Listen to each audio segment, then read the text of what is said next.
Hey there, Grumpy Old Fart here.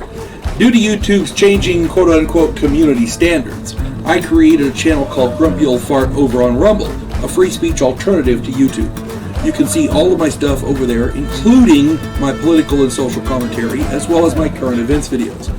The links to my YouTube and Rumble channels, as well as links to let you order my books, are in the description of this video.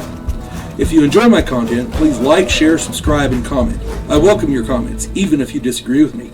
Now, on with the video. Hey there, Grumpy Old Fart here. I'm doing an AD&D monster video on the Demodand. Demodand are a tripartite race of powerful, cruel, and ruthless creatures who are supremely selfish.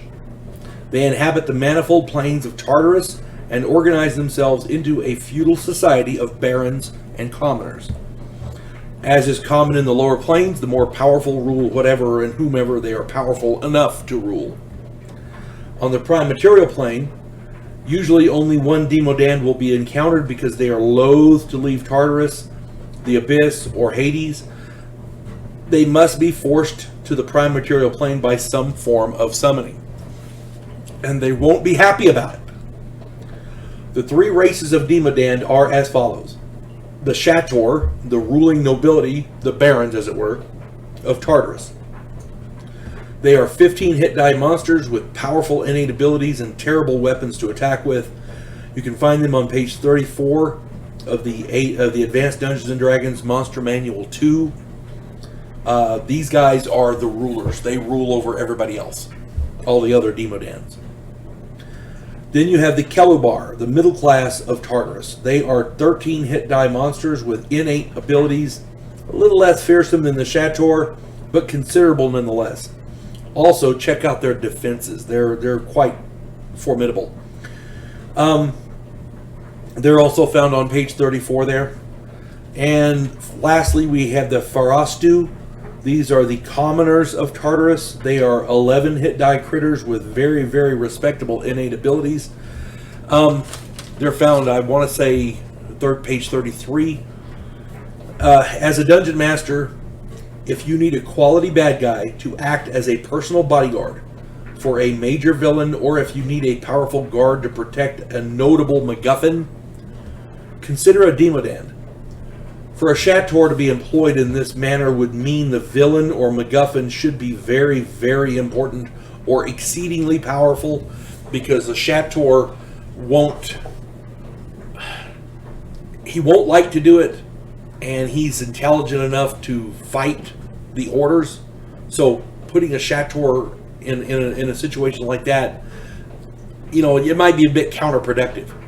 However, either a Kelubar or a Farastu should be suitable for one of these lesser tasks like that. They're not... They can be... I don't know, bent to the will of the summoner, as it were, I guess.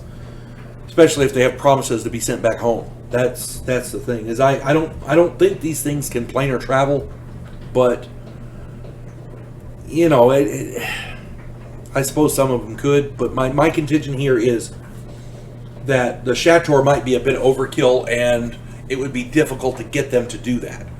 The other ones, the Kelubar or the Farastu, they could do it. That would be appropriate for them. But again, the villain or MacGuffin should be very important or exceedingly powerful if you're going to use one of these lower ones in this case. Read up on these critters very, very thoroughly. Make sure you understand them completely before you use them in your game.